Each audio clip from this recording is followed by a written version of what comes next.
Shalom, salam sejahtera Bapak Ibu, saudara-saudari yang diberkati dan dikasihi oleh Tuhan kita Yesus Kristus. Selamat berjumpa kembali di channel Jalan yang Lurus. Saya mengucapkan banyak terima kasih kepada saudara semua yang selalu setia untuk meluangkan waktu menonton video-video di channel ini. Bahkan juga terus mendukung perkembangan channel ini dengan mengklik tombol subscribe, like, komen, dan juga share kepada teman-teman yang lain. Tuhan Yesus memberkati kita semua.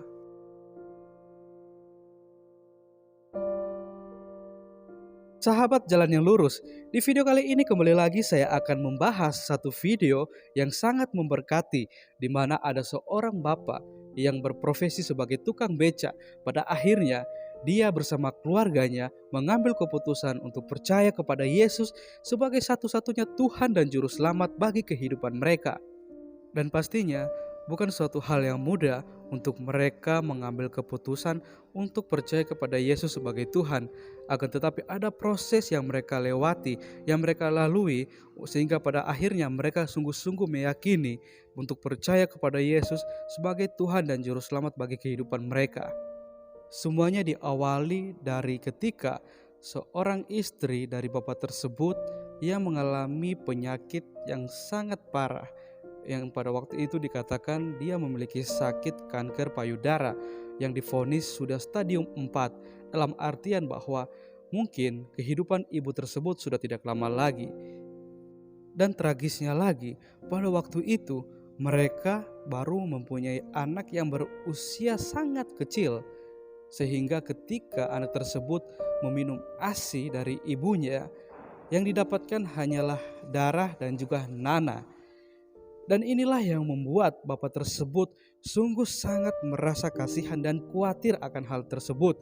Sehingga pada akhirnya dia berusaha mencari dukun, kiai, paranormal supaya bisa menyembuhkan istrinya tersebut. Akan tetapi semuanya sia-sia.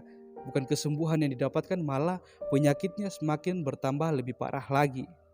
Akan tetapi ada satu pribadi yang sanggup memulihkan bahkan menyembuhkan istri dari bapak tersebut. Maka dari itu kita akan menyaksikan bersama-sama bagaimana ketika istri dari bapak tersebut mengalami suatu mujizat, dan pada akhirnya dia bersama keluarganya mengambil keputusan untuk percaya kepada pribadi yang memulihkan bahkan menyembuhkan keluarga beserta istrinya yang waktu itu mengalami sakit penyakit. Mari kita saksikan cuplikan videonya bersama-sama, dan Tuhan Yesus memberkati kita semua. Karena pekerjaan saya sehari-hari hanya seorang tukang becak. Saya bukan seorang pegawai negeri, pegawai swasta, pegawai kantoran, saya hanya tukang becak. Yang penghasilan saya pas-pasan kerja sehari buat makan sehari. Dan pulang dari kerja itu istri saya mengeluh, katanya payudara kirinya dia sakit. Karena saya orang desa, orang Jawa, dan tidak mengenal medis atau apa, seperti biasa saya obatkan ke paranormal, ke ustadz, ke kiai, bahkan sampai datang ke daerah Jawa bagian selatan di wilayah Wonosobo. Tapi semuanya itu tidak ada hasilnya, dan hasilnya nol. Dan dari itulah saya setiap hari bekerja mengayuh becak dari pagi, pulang siang makan, siang nanti balik lagi, pulang sore. Pas dari itulah saya pulang siang dengan membawa rezeki yang lumayan lah dari hasil peras keringat dan becak. Tapi bagaimanapun juga istri tetap sakit, dia tidak mau terima uang saya. Dia tidak mau menerima uang saya, dia mengeluh katanya sakit, saya sakit seperti ini gimana. Dengan penuh belas kasih dia minta saya izin untuk menjadi seorang TKW di Arab Saudi. Nah, dari itu saya mengizinkan mereka ke sana mendaftar dengan persyaratan proposal yang dibutuhkan, saya turutin dan saya tantangin semua. Semua saya lepaskan kepalanya, tapi ekornya saya pegang. Karena saya tidak tega, walaupun bagaimana dia adalah wanita idaman saya.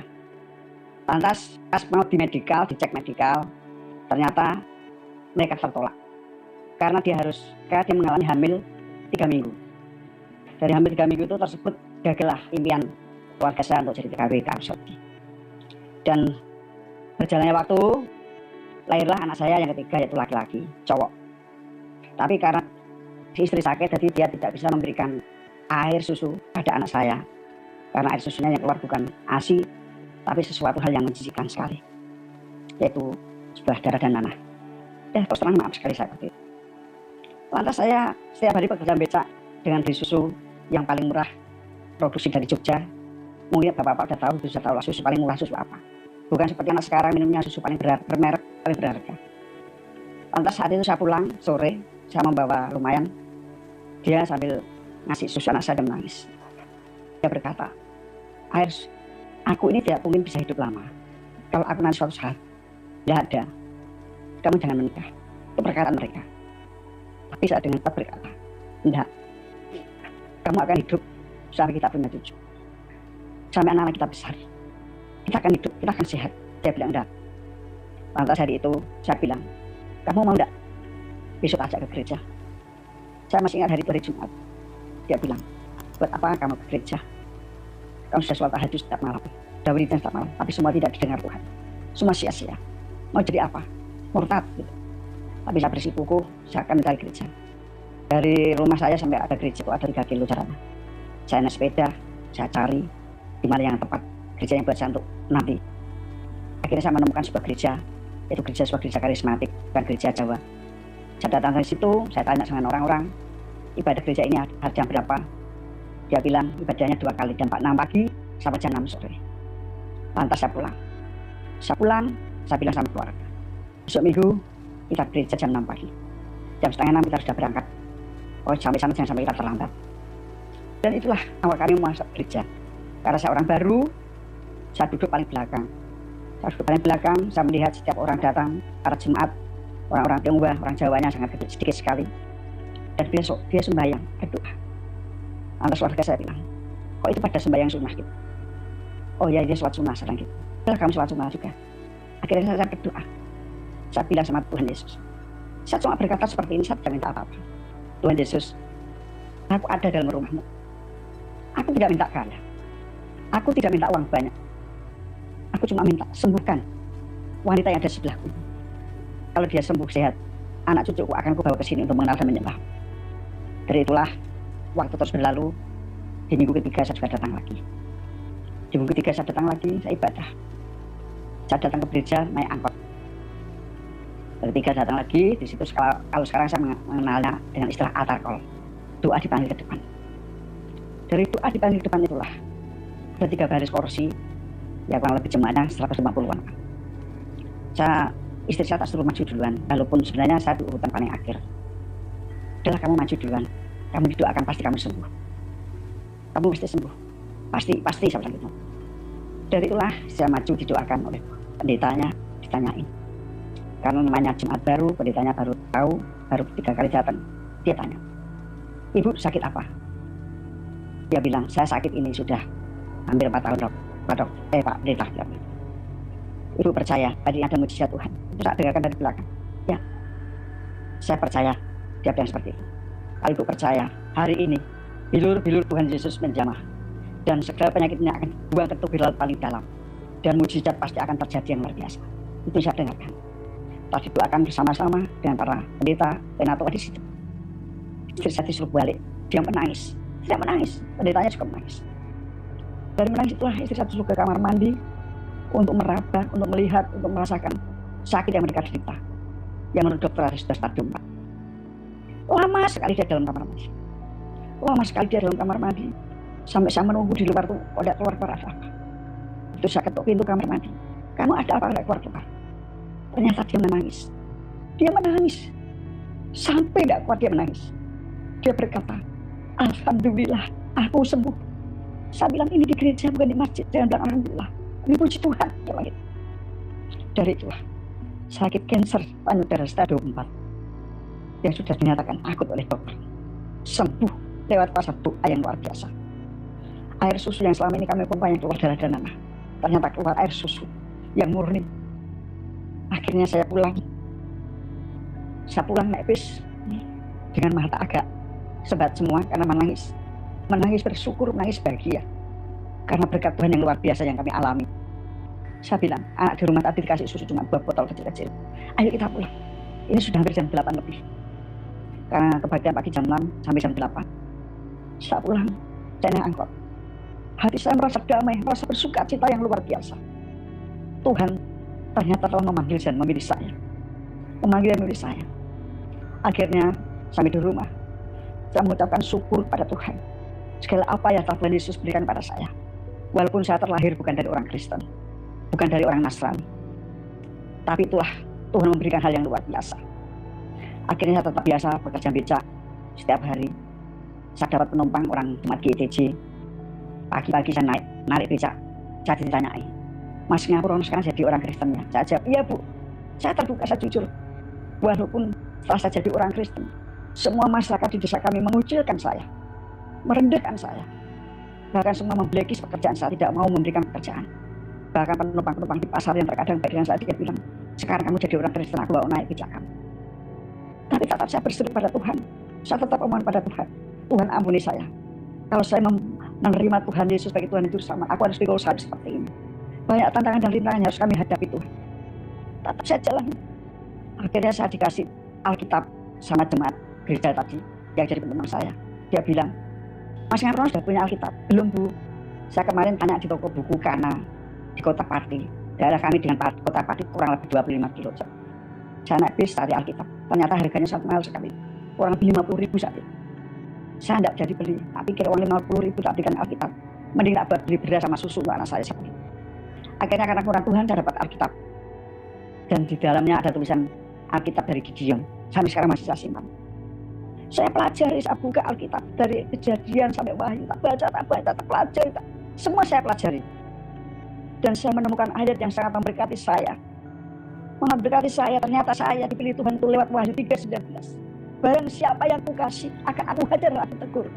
Relakanlah hatimu dan bertobatlah. Dari itu saya betul-betul tersungkur di kaki Tuhan. Bahkan sampai sekarang pun saya tetap mempelajari Alkitab tersebut. Saya tetap selalu belajar tentang kebenaran akan firman Tuhan tersebut yang sangat memberkati saya. Dan saya bersyukur sekali selama saya jadi orang Kristen ini, saya bisa memahami apa arti kasih, apa arti mengampuni. Karena saya punya nama Ngapurono. Nama Ngapurono itu nama Jawa, Tulen, yang artinya adalah mengampuni, memberi maaf. Buat apa kalau saya dikasih orang tua saya nama Ngapurono, kalau aku tidak bisa memberikan maaf, tidak bisa memberi pengampunan, akan sia-sia bagi hidup saya. Hari-hari ini saya jalani hidup saya tetap ibadah. Di tempat kami dulu sebelah ada kopi itu ibadah 2 kali, pagi dan sore. Saya juga datang pagi, saya juga datang sore. Karena saya haus akan firman Tuhan. Saya haus akan kebenaran. Maka saya cari terus akan kebenaran firman Tuhan. Saya selalu mencari Tuhan. Karena apa yang disampaikan oleh Alkitab dalam Yeremia 17:7 dikatakan, diberkatilah orang yang mengandalkan Tuhan, yang menaruh harapannya kepada Tuhan. Itu yang kami dapatkan. Sahabat Jalan yang Lurus, kita bersama-sama telah menyaksikan dan mendengarkan bagaimana kesaksian seorang bapa yang pada akhirnya dia beserta keluarganya mengambil keputusan untuk percaya kepada Yesus sebagai satu-satunya Tuhan dan Juru Selamat bagi kehidupan mereka. Dan bagi saya secara pribadi, ini merupakan suatu pengalaman iman yang sangat berharga yang mereka alami dan mereka rasakan ketika mereka merasa sudah tidak punya pengharapan atau harapan untuk kesembuhan bagi istrinya. Disitulah Yesus datang memberikan harapan bagi kehidupan mereka. Sehingga pada waktu itu ketika mereka mau percaya dan beriman kepada Yesus, di saat itu juga mereka mengalami anugerah Tuhan, pemulihan yang berasal daripada Tuhan, sehingga istrinya yang mengalami sakit penyakit ketika mereka percaya dan didoakan, waktu itu juga dia mengalami kesembuhan yang berasal daripada Tuhan Yesus itu sendiri. Dan melalui pengalaman yang diceritakan oleh bapak tersebut, saya juga jadi teringat dengan satu peristiwa yang hampir serupa yang dialami oleh seorang perempuan yang tengah menderita penyakit pendarahan selama 12 tahun. Dan hal itu dituliskan di dalam Alkitab yang terdapat dalam Injil Markus pasal yang ke-5 ayat yang ke-24 sampai ayatnya yang ke-35. Dan kalau kita membaca ayat tersebut, kita bisa melihat bagaimana perempuan tersebut sudah berusaha untuk memperoleh kesembuhan. Bahkan dikatakan di dalam ayat tersebut, dia sudah menghasilkan begitu banyak harta supaya dia memperoleh kesembuhan. Akan tetapi bukan kesembuhan yang ia dapatkan, malah penyakitnya semakin bertambah lebih parah lagi. Secara manusia, pastinya kita akan merasa putus asa dan tidak punya harapan lagi untuk memperoleh kesembuhan. Apalagi kita sudah menghabiskan banyak harta, pergi ke orang ini itu, akan tetapi kita tidak memperoleh kesembuhan. Malah penyakit kita semakin bertambah lebih parah. Hal ini berbeda dengan seorang perempuan tersebut. Ketika dia seperti sudah kehilangan pengharapan, dia mendengar kabar tentang Tuhan Yesus yang tengah banyak melakukan mujizat, menyembuhkan banyak orang sakit dan juga mengusir banyak orang yang kerasukan setan. Pada saat itulah timbul pengharapan di dalam hatinya dan meyakini bahwa Yesus sanggup memulihkan bahkan menyembuhkan dia dari sakit penyakit yang tengah dia derita. Dan hal itu benar-benar terjadi. Bukan suatu kebetulan dia mendengar kabar bahwa Yesus melewati daerah tempat di mana dia berada. Dan dia meyakini dalam hatinya bahwa mungkin ketika dia hanya menjamah ujung jubah dari Yesus itu sendiri, dia pasti mengalami pemulihan atau kesembuhan di dalamnya. Dan hal itu benar-benar terjadi ketika Yesus lewat dan perempuan tersebut menyentuh ujung jubah dari Yesus. Dan pada akhirnya seketika itu juga dia mengalami kesembuhan, pemulihan secara total dari Yesus. Semuanya itu karena apa? Karena imannya dia kepada Yesus. Dia percaya bahwa Yesus sanggup memulihkan bahkan menyembuhkan dia dari penderitaan yang tengah dia hadapi. Demikian halnya yang dialami oleh Bapa bersama keluarganya, di mana ketika mereka seperti sudah tidak punya harapan lagi, di saat itulah Yesus datang membawa pengharapan yang pasti bagi kehidupan mereka. Dan ketika mereka mau datang dan mencari Yesus, di saat itu juga Yesus datang untuk memulihkan kehidupan mereka, bahkan menyembuhkan istrinya yang tengah menderita penyakit yang sangat parah. Dan ketika mereka mengalami mujizat daripada Tuhan, pada saat itu juga mereka mengambil keputusan satu keluarga untuk percaya kepada Yesus, beriman kepada Yesus sebagai satu-satunya Tuhan dan Juru Selamat dalam kehidupan mereka. Demikianlah kesaksian dan firman yang boleh saya bagikan. Kiranya Tuhan Yesus memberkati kita semua dan sampai berjumpa di video saya yang selanjutnya.